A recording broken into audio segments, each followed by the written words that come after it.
तो हेलो दोस्तों, स्वागत है आपका हमारे यूट्यूब चैनल पर। तो दोस्तों, आज हम सीडीपी का मोस्ट इम्पोर्टेंट क्वेश्चन करने जा रहे हैं जो सीटेट में बार बार पूछे जाते हैं। अगर आप हमारे चैनल पर नए हैं तो चैनल को जरूर सब्सक्राइब कीजिए, वीडियो को लाइक कीजिए। चलिए क्लास को शुरू करते हैं। ये रहा क्वेश्चन नंबर फर्स्ट।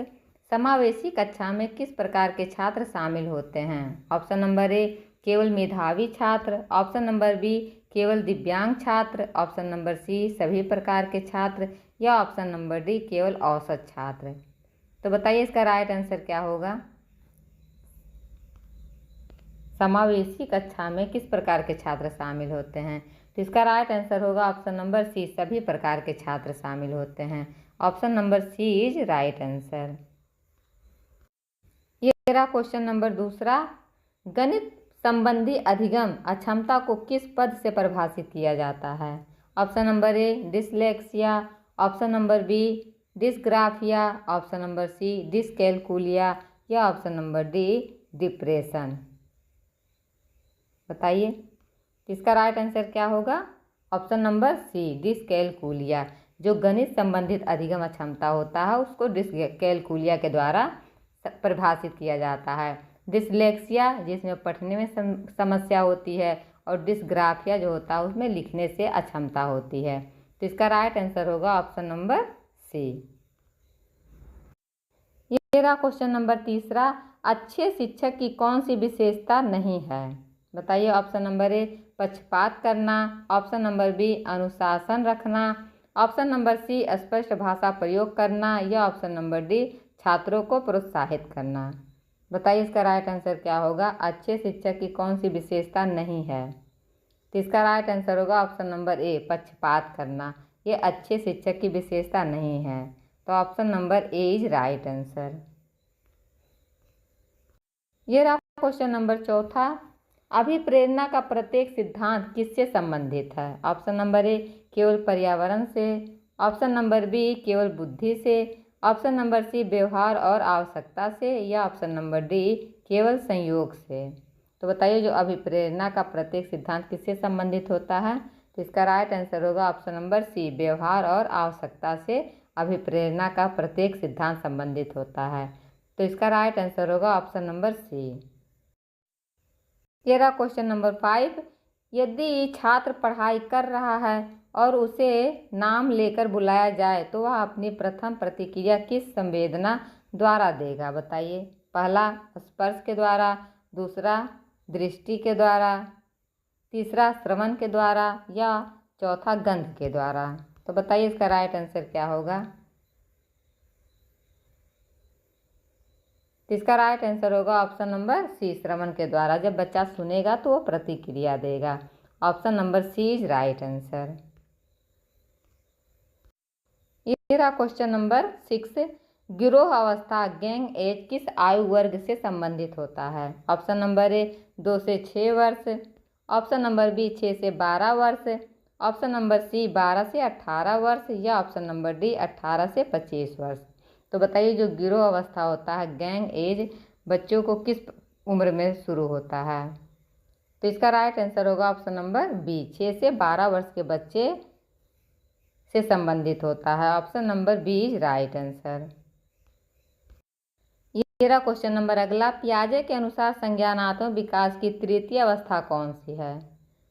बताइए। ऑप्शन नंबर ए संवेदी गति अवस्था, ऑप्शन नंबर बी पूर्व संक्रियात्मक अवस्था, या ऑप्शन नंबर सी ठोस संक्रियात्मक अवस्था, या ऑप्शन नंबर डी औपचारिक संक्रियात्मक अवस्था। तो बताइए पियाजे के अनुसार संज्ञानात्मक विकास की तृतीय अवस्था पूछा है। तो इसका राइट आंसर क्या होगा। ऑप्शन नंबर सी ठोस संक्रिय अवस्था। संक्रियात्मक अवस्था जो होता है ठोस, ये तृतीय अवस्था होता है। तो इसका राइट आंसर होगा ऑप्शन नंबर सी। ये रहा क्वेश्चन नंबर 8।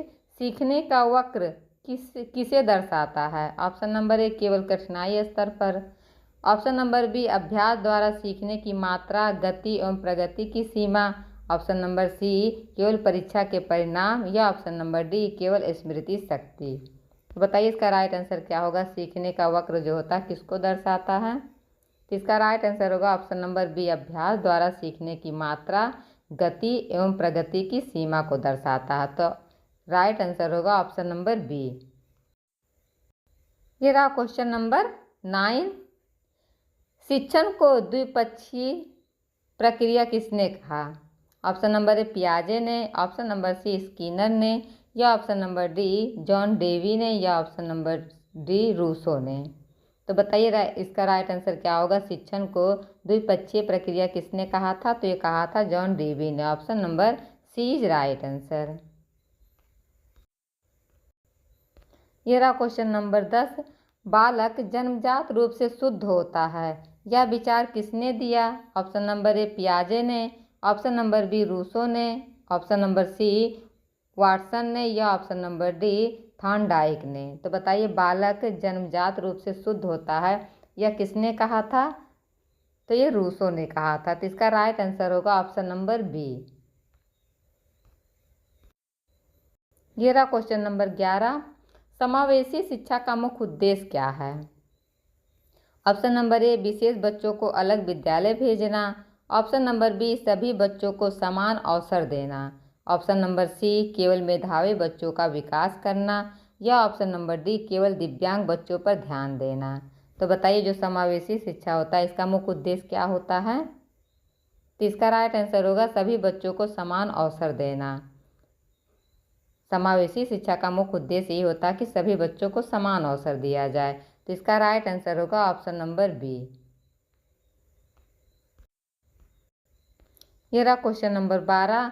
थॉर्नडाइक के अभ्यास का सिद्धांत किससे संबंधित है? ऑप्शन नंबर ए संज्ञानात्मक अधिगम से, ऑप्शन नंबर बी प्रेरणा से, ऑप्शन नंबर सी अधिगम वक्र से, या ऑप्शन नंबर डी प्रयत्न एवं त्रुटि से।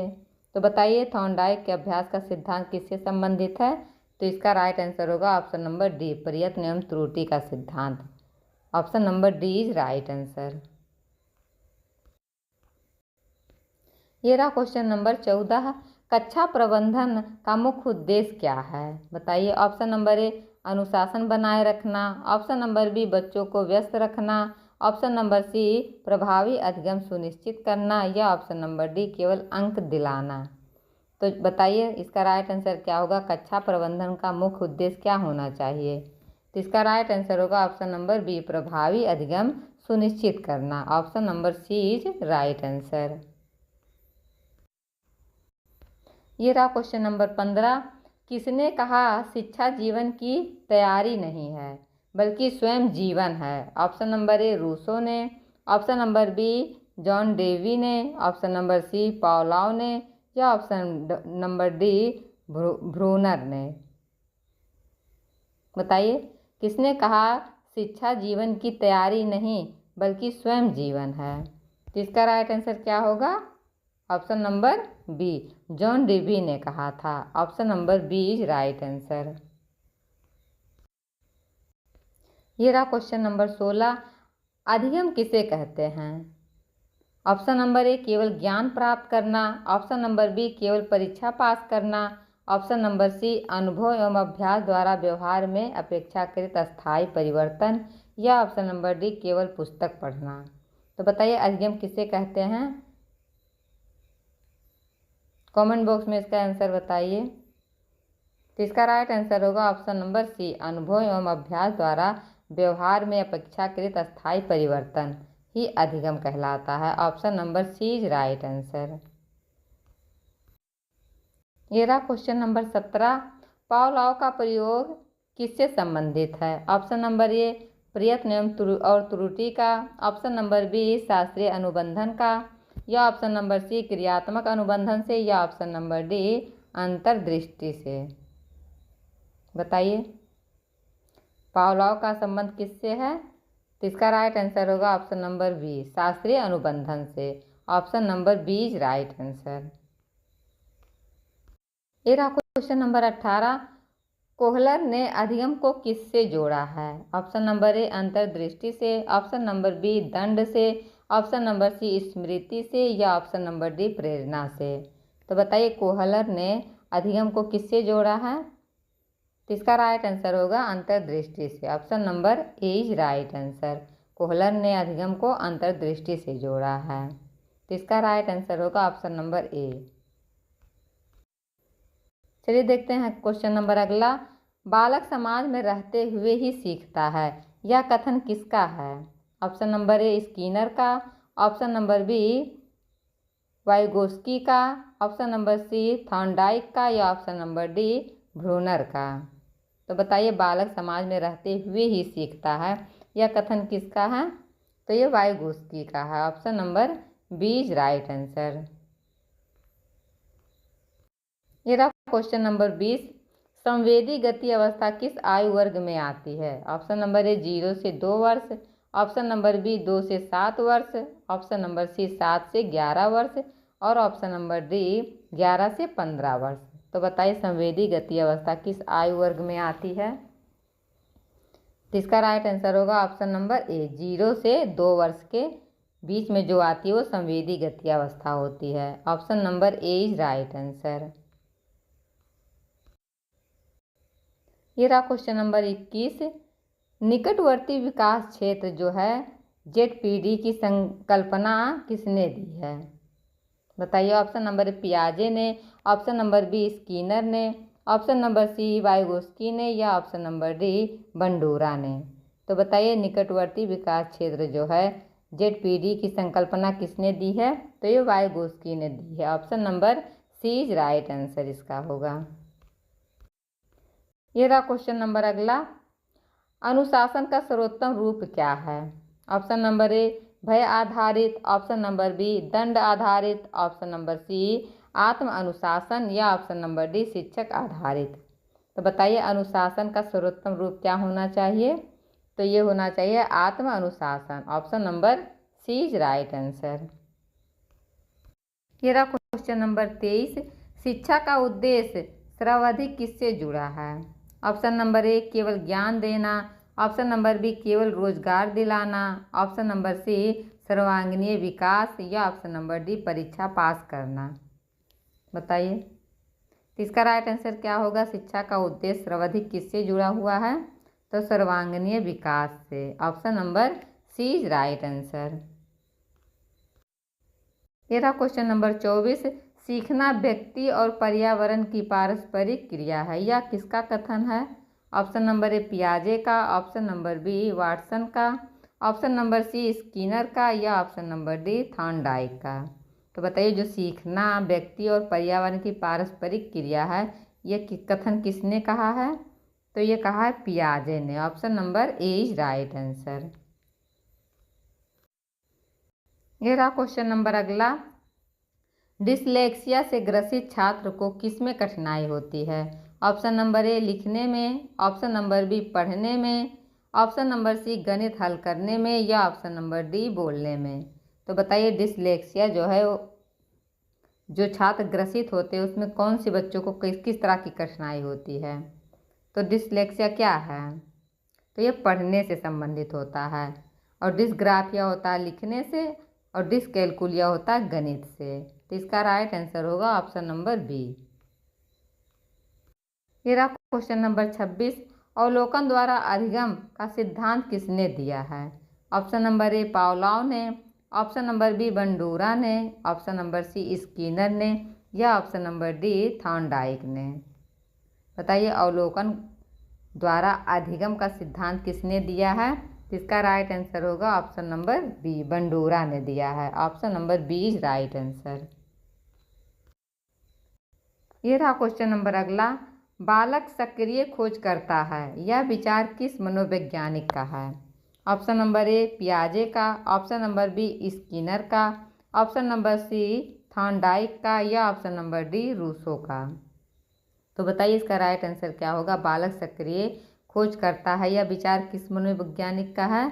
तो ये पियाजे का है। Option number A is right answer. ये रहा क्वेश्चन नंबर 28। शिक्षा का मनोवैज्ञानिक आधार क्या है? ऑप्शन नंबर ए परीक्षा प्रणाली, ऑप्शन नंबर बी छात्र की आवश्यकताएं और क्षमताएं, ऑप्शन नंबर सी पाठ्यक्रम, या ऑप्शन नंबर डी विद्यालय भवन। तो बताइए शिक्षा का मनोवैज्ञानिक आधार क्या होना चाहिए? तो ये होना चाहिए छात्र की आवश्यकताएं और क्षमताएं।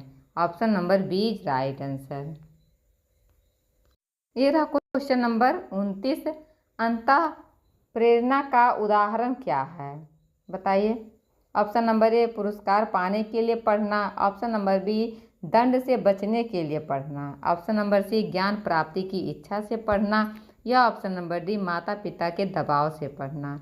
तो बताइए अंतः प्रेरणा जो होता है ये मोटिवेशनल का उदाहरण किस चीज़ का है। तो इसका राइट आंसर होगा ऑप्शन नंबर सी ज्ञान प्राप्ति की इच्छा से पढ़ना।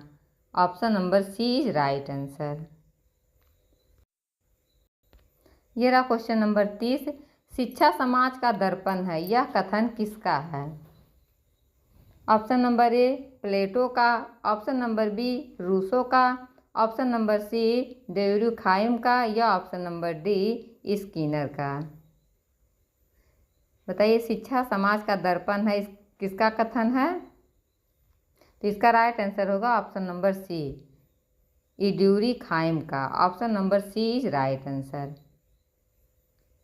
तो दोस्तों आपको वीडियो कैसा लगा कमेंट बॉक्स में ज़रूर बताइएगा। फिर मिलते हैं अगली वीडियो में, तब तक के लिए बाय बाय।